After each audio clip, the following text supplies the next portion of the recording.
Salve, salve, meus amigos, minhas amigas, welcome! Tô internacional agora. Galera, muito bom estar aqui com vocês. Eu sou o professor Igor Daltro. Aqueles que eu ainda não tive o prazer de conhecer, é um prazer enorme a gente trocar figurinhas. Já sou professor de longuíssima data aqui do Focado no Edital, praticamente desde o início do curso. Essa parceria que é uma parceria de muita alegria, de muito sucesso e de muita dedicação. Eu estou aqui hoje para trabalhar com vocês o conteúdo de Direito Administrativo voltado especificamente para o concurso do INSS. Você vê aqui, ó, no material que nós estamos gravando essas aulas somente para vocês do INSS. E a gente tem algumas considerações aqui iniciais a serem feitas, tá bom, pessoal? É o seguinte, primeiro, o nome do curso é Focado no Edital, então a gente aqui foca no edital. Mas, professor, eu estou assistindo essa videoaula e o meu edital do concurso do INSS ainda não saiu. E aí, como é que fica? Como é que vocês vão focar no edital se não existe edital ainda? Ah, jovem gafanhoto, eu te explico aqui agora. A gente foca no último edital. Isso é uma coisa corriqueira no mundo do concurso público. Se você está estudando para algum órgão, para algum cargo, e ainda não há o concurso público com edital publicado, você olha para o antigo edital, porque há sempre uma tendência de repeteco.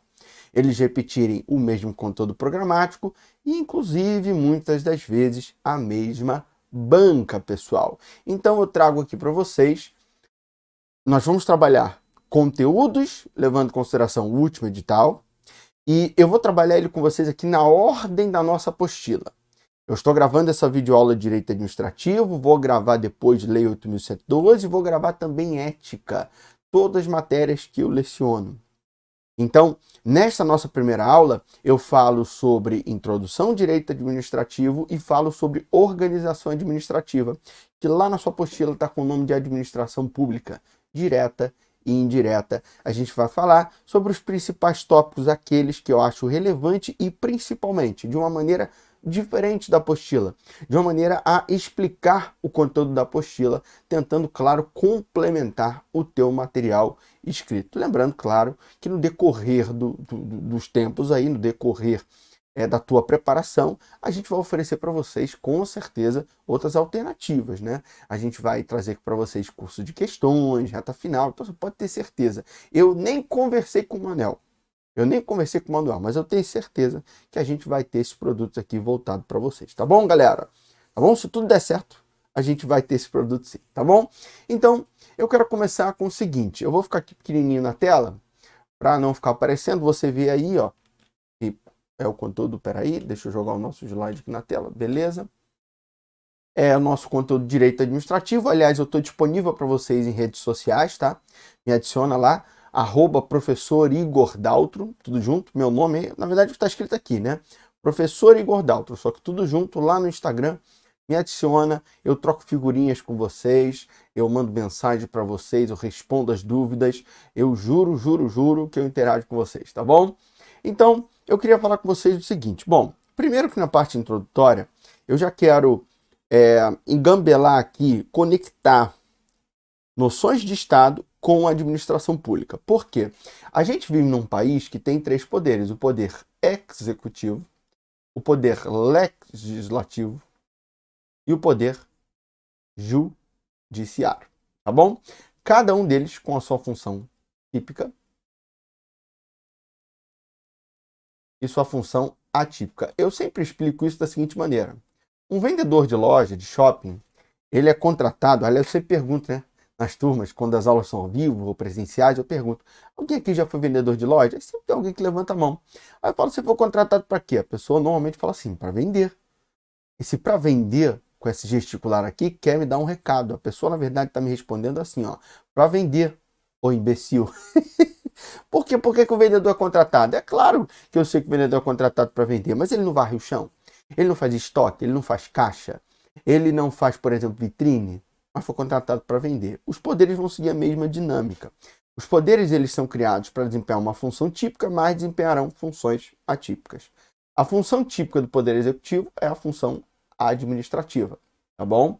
Administrativo, deixa eu melhorar aqui. Função administrativa. Beleza? Tá aqui. Qual é a função típica do legislativo e do judiciário? O legislativo, ele faz as leis, ele legisla, portanto, e também tem a função fiscalizatória. Lembra das CPIs e dos tribunais de contas? Tribunais de contas que têm independência, mas estão vinculados ao legislativo. E o judiciário exerce jurisdição. Exercer jurisdição é jurisdição. Dizer o direito, dizer as leis. Dizer as leis significa que o juiz ele julga de acordo com as leis e não de acordo com o seu entendimento pessoal. Pelo menos deveria, né, gente? E aí, a gente continua aqui agora com as funções atípicas. Eu já vou te adiantar o seguinte. Tanto o legislativo como o judiciário, eles não foram criados para, mas eles fazem concursos públicos, licitações, contratos, pagam seus servidores, concedem férias, licenças adicionais, gratificações, dão ordens, e por aí vai. Tudo isso é função administrativa, tá bom? Atípica. Não foram criados para isso, mas por uma questão de gestão própria, tem que administrar. E eles exercem como função atípica as seguintes. O judiciário. Todos os tribunais no judiciário têm um regimento interno, e segundo a nossa Constituição, o judiciário, nesse caso, que faz seu próprio regimento interno, está fazendo uma lei, o regimento interno é uma lei. Depois a gente tem o legislativo, tá bom? O legislativo que exerce a função atípica de jurisdição. Ué, função atípica de jurisdição, professor? É. Infelizmente, para uma mancha no nosso país, e aí eu não falo com nenhum posicionamento político, e presta muita atenção no que eu vou falar agora, porque a aula é gravada, mas a gente vai ter aula ao vivo, a gente talvez tenha presencial em algum momento dos aulões, e aí deixa eu falar uma coisa para você, eu vou ser semi-grosseiro agora. Eu não sou pago por você para dar opinião política, então quando eu falo que infelizmente para uma mancha do nosso país, eu estou dizendo que não é bom para o nosso país o processo de impeachment. É traumático, seja você favorável ou contra ele, não tem problema. Eu estou dizendo que essa mudança do chefe do Poder Executivo não é uma mudança suave, light, é ruim. É ruim e vai para a história do país. Então, quando eu digo que infelizmente para a história do nosso país, é porque realmente é algo a se lamentar, ainda que você seja favorável à mudança de quem estava por quem sentou no cargo, sentou na cadeira, ok? Então que fique claro isso, eu não dou opinião política aqui, eu faço apenas menções a fatos da política brasileira, que às vezes me servem de exemplo. Então, Dilma Rousseff e Fernando Collor de Mello, nos últimos anos, no Brasil, por exemplo, pós-regime militar, no Brasil que assumiu a sua democracia de maneira ampla, o Brasil ele teve 2 presidentes que passaram pelo processo de impeachment. Ambos foram processados e julgados pelo Senado Federal e condenados por um crime de responsabilidade que gera o impedimento, ou, em inglês, impeachment. Ok? Beleza. Subindo o poder executivo, ele exerce a função atípica de legislar. São as medidas provisórias e as leis delegadas. Meus amigos, agora prestem atenção numa coisa. Pay attention, please. Eu agora digo a vocês o seguinte. Digo a vocês que lá no direito constitucional, e aí eu não estou falando que o professor de direito constitucional nesse momento, estou fazendo uma ressalva sobre esta possibilidade. Lá no direito constitucional, provavelmente, o professor vai botar ali como função atípica o julgar. Essa é uma treta da doutrina. Você não vê, mas aqui ao meu lado há uma estante só de livros. De direito constitucional, de direito administrativo, de direito tributário, de direito econômico, financeiro, todos os direitos que eu tenho algum tipo de afeição. Você não vê ali, por exemplo, direito do trabalho, direito civil, só de falar já está me dando alergia. Tá? Mas, enfim, nos manuais de direito constitucional, eles colocam isso. Nos manuais de direito administrativo, não. A gente fala que a função atípica do executivo é só legislar.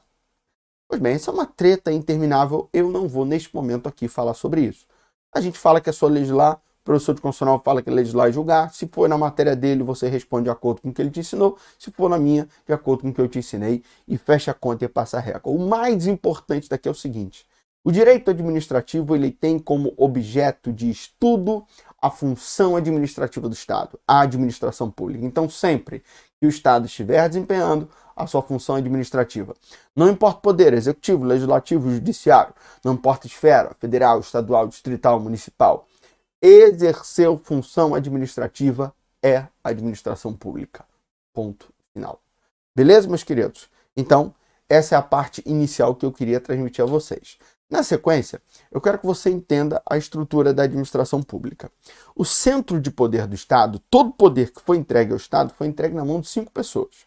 Aliás, perdão, 4 pessoas. Quais são essas 4 pessoas? Vamos lá.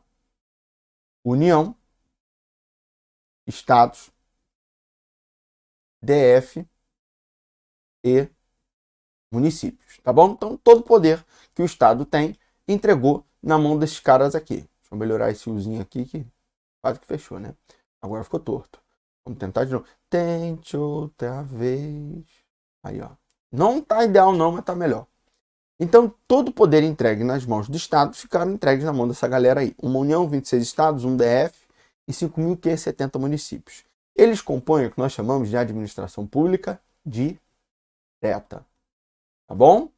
Na administração pública direta, você tem como órgão de cúpula, chefiando a administração pública, o chefe do Poder Executivo. Por quê?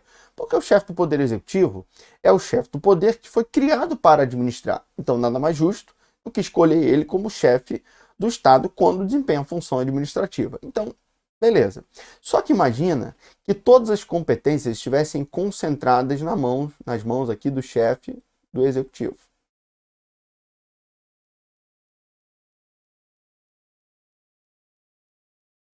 Se todas as competências, seja da União, dos Estados, DF, municípios, todas as competências administrativas ficassem concentradas na mão dele, o negócio não ia ficar legal.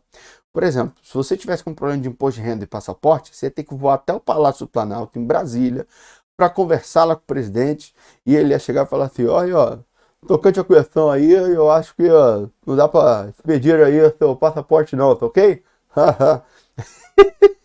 O presidente, ele ia olhar para aquela situação e falar, olha, isso não é muito minha praia não. Eu não entendo muito disso não. Olha, eu entendo um pouco lá de Forças Armadas, que é a minha área, mas negócio de passaporte aí não é muito minha praia não.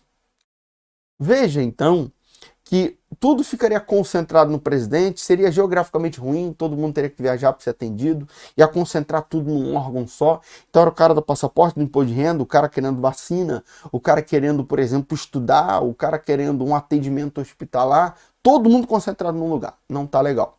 Então surgiu uma atividade que nós chamamos de desconcentração, tá? Vamos botar aqui em outra cor, a desconcentração, que gera a criação de quê? De órgãos públicos.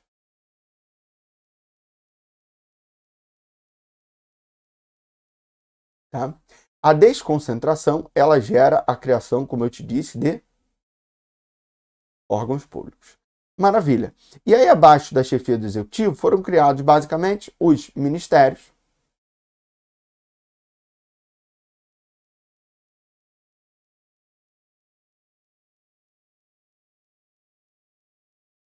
Ministérios e as secretarias.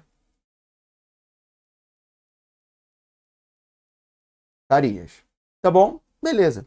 Aí, por exemplo, Presidência da República, Ministério da Justiça e Segurança Pública, Departamento de Polícia Federal, Superintendência, Delegacia, papapá, Unidade de Atendimento da PF. Lá no seu bairro, ou próximo do seu bairro, você tira o seu passaporte.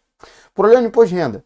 Presidência da República, Ministério da Economia, historicamente Ministério da Fazenda, mas no atual governo, Ministério da Economia, Secretaria de Receita Federal, Superintendência, Gerência Regional, Delegacia, Unidade de Atendimento da Receita Federal. É lá que você vai resolver seu problema de imposto de renda próximo da sua casa.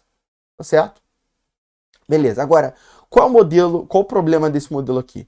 Embora ele seja um modelo desconcentrado, ele é um modelo ainda centralizado. Nós estamos diante aqui de uma centralização. Por quê? Porque ele gera uma estrutura hierarquizada, e aí presta muita atenção. A forma com que eu estou te ensinando isso aqui é visual. A desconcentração gera a criação de órgãos dentro do ente. Os entes são União, Estados, DF, municípios, e dentro deles vários órgãos. Os órgãos estão dentro da pessoa. Ente ou entidade é a mesma coisa que uma pessoa jurídica. Os órgãos não têm personalidade jurídica, eles não são pessoas. Eles estão dentro da pessoa. Aliás, tu sabe por que o órgão se chama órgão público? O órgão se chama órgão público porque é analogia ao corpo humano. Porque nós somos uma pessoa e dentro da gente tem órgãos, tá bom? Aí beleza. Nós temos lá os nossos órgãos, deixa eu ver aqui, beleza? Nós temos os nossos órgãos e o que acontece é que esse modelo gera uma hierarquia, onde o presidente da República, ou o governador do estado, ou o prefeito, enfim, no nosso exemplo o presidente, ele tem o poder de ingerência, de interferência em tudo que está abaixo dele. Não de maneira tão ampla. Um presidente, por exemplo, não dá uma ordem, por exemplo, a um enfermeiro no hospital, mas ele dá ordem ao ministro da Saúde, que dá ordem a fulano, fulano, fulano, que vai chegar no enfermeiro. Claro que nessa cadeia aí alguém pode não dar uma ordem por entender ser ilegal, por exemplo. Eu não estou de forma nenhuma sugerindo nenhuma ilegalidade do atual presidente ou de ex-presidentes. Forma nenhuma. Estou apenas dando um exemplo de como funciona essa questão da cadeia hierárquica. Mas há um poder de interferência. Então, se há um poder de interferência, nós temos um problema de falta de autonomia. E aí o que acontece? A administração pública, neste momento, tá? Porque aqui nós temos a administração pública direta, mas existe uma outra figura, um outro modelo de administração pública, que é a administração pública indireta. E aí eu vou fazer essa divisão aqui, que você já vai entender. O que é a administração indireta? Diferentemente da desconcentração que gera a criação de órgãos, agora a administração pública ela vai descentralizar.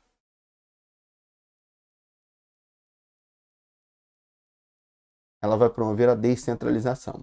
A descentralização, diferentemente da desconcentração, não gera uma questão hierarquizada, não gera a criação de órgão, mas sim a criação de entidades, de pessoas. Então, ao invés de ir para baixo, criando órgãos dentro de mim, gerando uma hierarquia, uma condição de subordinação, eu crio pessoas jurídicas que vão ter autonomia porque não estão a mim subordinadas. Porque são outras pessoas, não são órgãos. São pessoas e que têm apenas um vínculo comigo. E adivinha qual a primeira figura que é criada ali? Uma tal de autarquia. Olha só, galera, olha que maneiro. A autarquia, ela leva este nome porque arquia quer dizer poder. Auto quer dizer próprio, então as autarquias têm um poder próprio. A expressão que eu quero que você leve para a sua prova é serviço autônomo. Essa é uma definição que consta no decreto 267, consta na sua apostila e eventualmente é citada em prova. Viu a expressão serviço autônomo? Já sabe que provavelmente está falando de autarquia. Tá bom? Beleza. São exemplos de autarquias: o INSS, o Banco Central, as agências reguladoras, os departamentos de trânsito dos estados, os DETRANs, a Guarda Municipal aqui do Rio de Janeiro, mas lembrando, nem toda a Guarda Municipal é, tá? A Guarda Municipal, por exemplo, de Niterói, é um órgão da administração direta. Aqui no Rio é uma autarquia. A CVM é uma autarquia, a Comissão de Valores Mobiliários.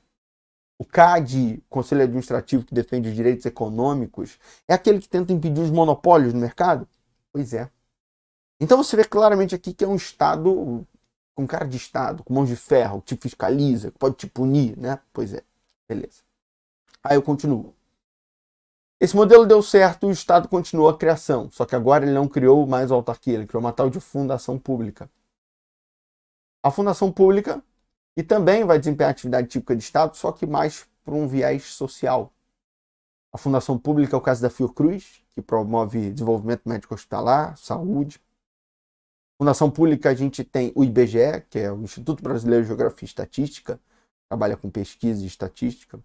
A gente tem a FUNAI, Fundação Nacional de Apoio ao Índio, que trabalha com assistencialismo a determinada classe. Então você tem aí exemplos de atividades que são estatais, mas que não são exclusivas do Estado. Porque, em tese, vamos lá, FUNAI tem assistencialismo privado? Tem. Fiocruz, tem gente desenvolvendo vacina na iniciativa privada? Tem. IBGE, tem gente fazendo pesquisa na iniciativa privada? Tem. Agora, a atividade das autarquias, ninguém faz na iniciativa privada. Faz sim, professor, tem previdência privada. Não é a mesma coisa que a previdência social. A previdência social, você já ouviu várias vezes que ela é deficitária. A previdência privada deficitária quebra. A previdência social ela tem um viés diferente. Ela é sustentada pelo governo, tem a contribuição compulsória, é diferente. Ok? Ok, maravilha. Aí a gente continua, porque esse modelo deu certo, o Estado falou, vou virar empresário, e criou as empresas públicas. O que é empresa pública? É o Estado empresário, onde ele é o dono único e exclusivo da empresa. Então, uma empresa pública, a Caixa Econômica, a Casa da Moeda, o BNDES, os Correios, são exemplos de empresas públicas, onde o Estado é o único dono. Mas o Estado pensa assim, é que eu podia ter um sócio, né? Eu não investia sozinho, dividi o risco, então vou ter uma sociedade. que eu vou continuar desempenhando atividade econômica, afinal de contas eu continuo sendo empresário. Mas aí vai ter dinheiro público e dinheiro privado, então vai ser capital misto. Surgiu a Sociedade de Economia Mista, tá? Cujas únicas distinções entre empresas públicas e sociedades de economia mista, espécies do gênero estatais. Empresas estatais é um gênero que tem duas espécies, empresa pública e sociedade de economia mista. Qual é a única diferença entre elas? 3. É o famoso cafofo ou fofoca, depende do seu ponto de vista. Se você é aconchegante ou gosta do babado. Se você é aconchegante, vamos lá na minha ordem. Capital. A empresa pública, o capital é 100% público. Sociedade economia mista, o capital é majoritariamente público. Mais da metade. Metade mais o primeiro inteiro. 50% mais um de capital público. Capital com direito a voto, claro. Segunda diferença. CAFOFO. Né? O segundo é o FO, que é a forma jurídica. Empresa pública pode adotar qualquer forma jurídica. Sociedade economia mista, só SA. Sociedade, só SA. É o show dos S's. Para quem é carioca, então, sociedade, só SA. É isso aí. Sociedade de economia mista só pode ser SA. Empresa pública, SA, limitada, comandita por ações, qualquer forma de direito empresarial, você não precisa saber. Só precisa saber que é qualquer forma.